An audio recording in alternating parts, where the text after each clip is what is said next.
I eat at Walmart. You can eat there. It's fine. They're fine with it. And Walmart's great. They're always open. No one likes, no one likes Walmart, but they're always open. That's why they're great. There was a fire at a Walmart, and they did not shut down. They remained open during the fire. Like, some people didn't even know there was a fire. Other people thought they were just selling fire. Like, that's not that crazy of a thing. I'm a Walmart guy. I think I'm in the middle, I'm not Kmart. I'm not Target, I'm not old money. I don't think I'm better than everybody. I'm just right in the middle. You ever go to Kmart? Like, Kmart doesn't even look open when you go in there.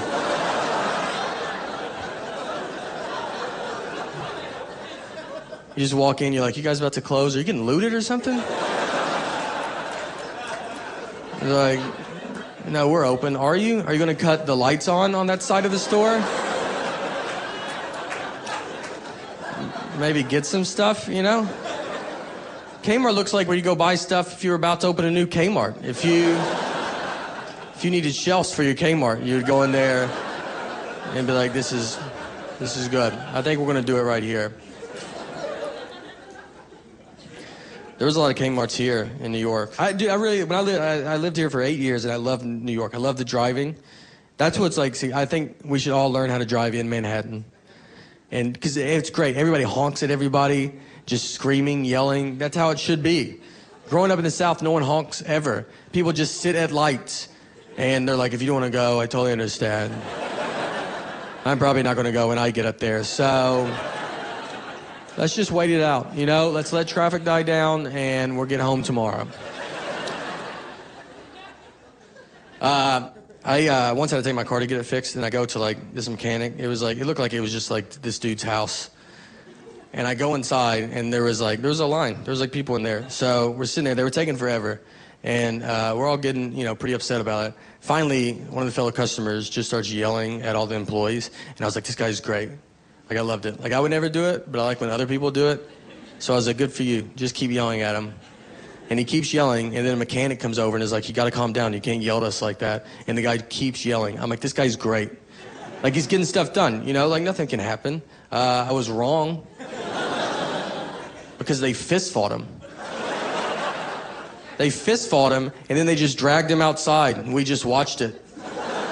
We moved up, and we're like, that's crazy, right? And just I guess that's what goes on here. That's an employee handbook. It's what are you gonna do if someone gets upset? Well, you to fight them in front of the other customers so they get it.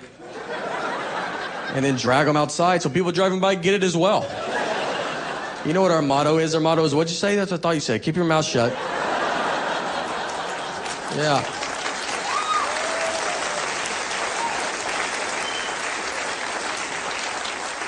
You know what? I tweeted about it when it happened, afterwards. I thought it was funny. And they found me. That's how crazy they were. They found it on Twitter, and they were like, hey, could you follow us so we can send you a message? I was like, how about I got the message, all right? I got it. I'll delete the tweet. Don't worry about it. They were crazy. I love the craziness of, New York. Homeless people everywhere. That's great. They're everywhere, though, all over the country. They travel really good. And you go by, you ever see homeless, because you see them asleep on the sidewalk, and I always feel bad, but every time I go with a homeless guy who's asleep, I always notice they go to bed at a very reasonable hour.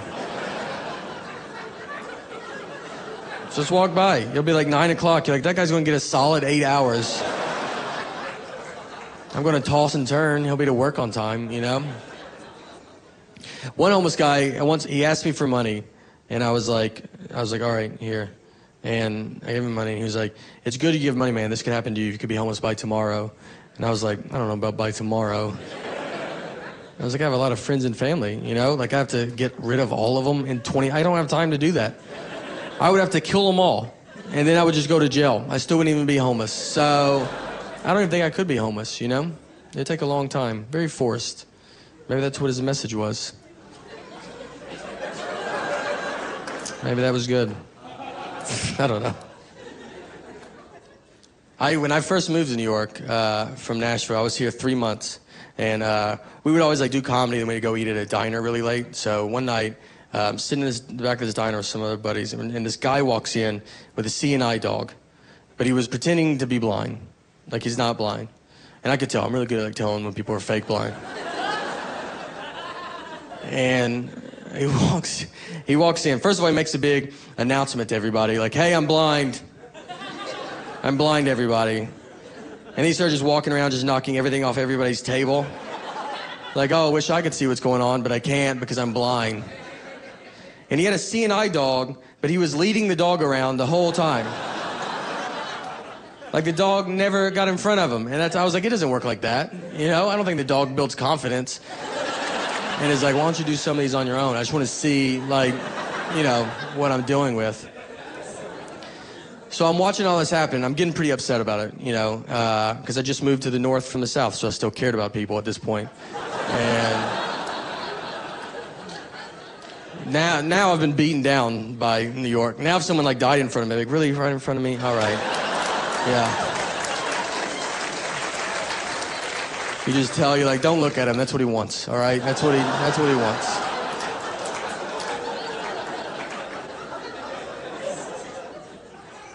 So I'm like, all right, I gotta say something. So they said they kicked him outside. I get out there.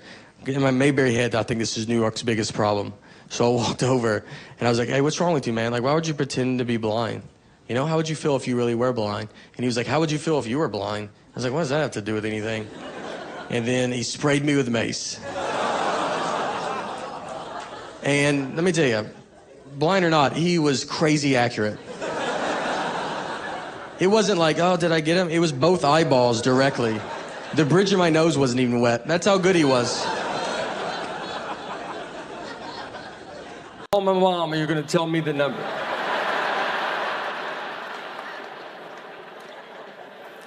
If she doesn't tell me, I type in 90 minutes and I'll walk away.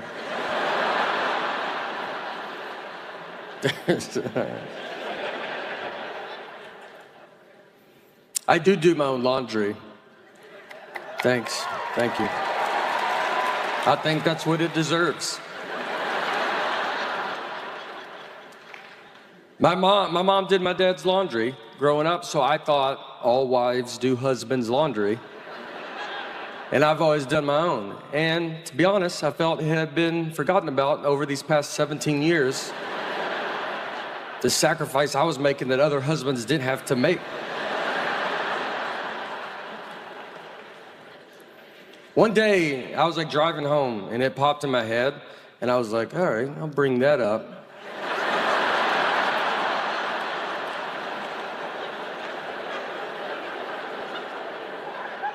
I mean, I didn't bring it up that day, I was like, I'm sure there will be a time where we'll be in some fight, I'll be losing this fight, and then I just come, I'm like, I do my own laundry.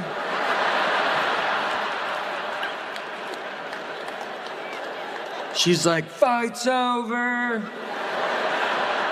You win, I forgot how good I got it.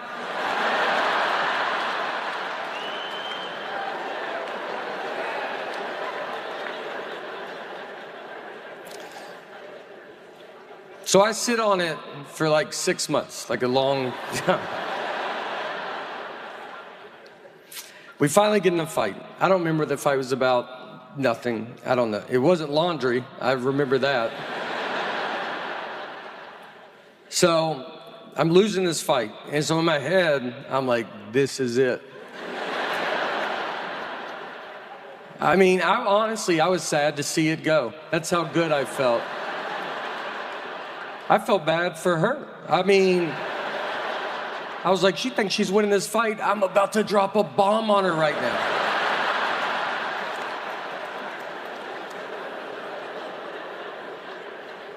So just out of nowhere, I just go, I do my own laundry. And I said it like, they don't make them like this no more.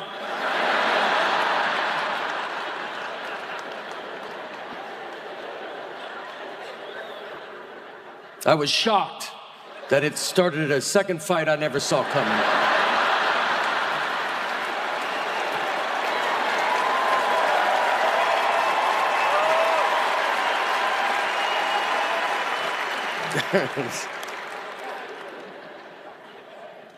We do laundry very differently. She'll read the labels, I'll wash a rug and a suit together. I don't know. You want to put your shoes in there? Put your shoes. The washing machine's always a foot from the wall when I get done. It's like, that was a lot of stuff you put in there, you know? Like, yeah. And look, it's almost all wet.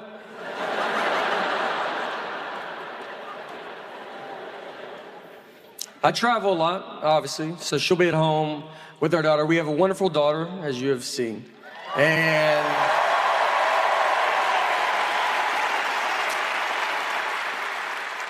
but I know it's hard because she's home and my wife has to be the mom and the dad and the good and the bad parent, you know, and I come home and I'm super fun or I'll mess up the routine. This is just stuff she tells me. And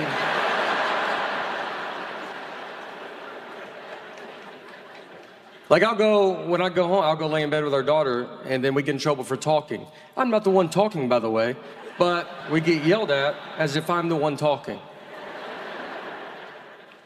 I do get it, because I don't think of the consequences with everything. Like, we have one dog. I would like another dog. My wife does not want another dog, because it's a lot. It's a lot to have two dogs, because you gotta open the back door and let two dogs out.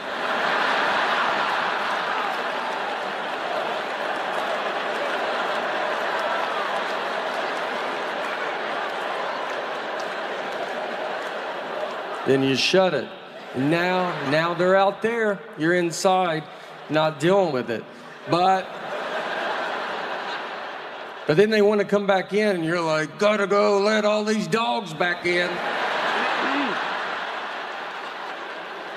You're like, one dog, two, look at all these dogs everywhere.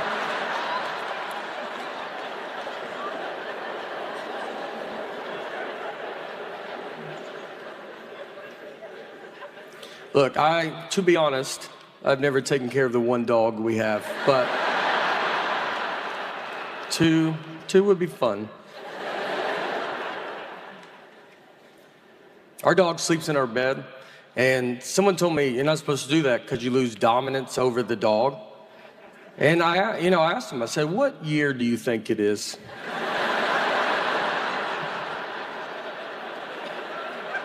These are all doodles. They're barely dogs. It's a person. They're people. This guy acts like it's 1980 when you kept the dog outside all year. Those you needed dominance over. You had a wolf in the backyard.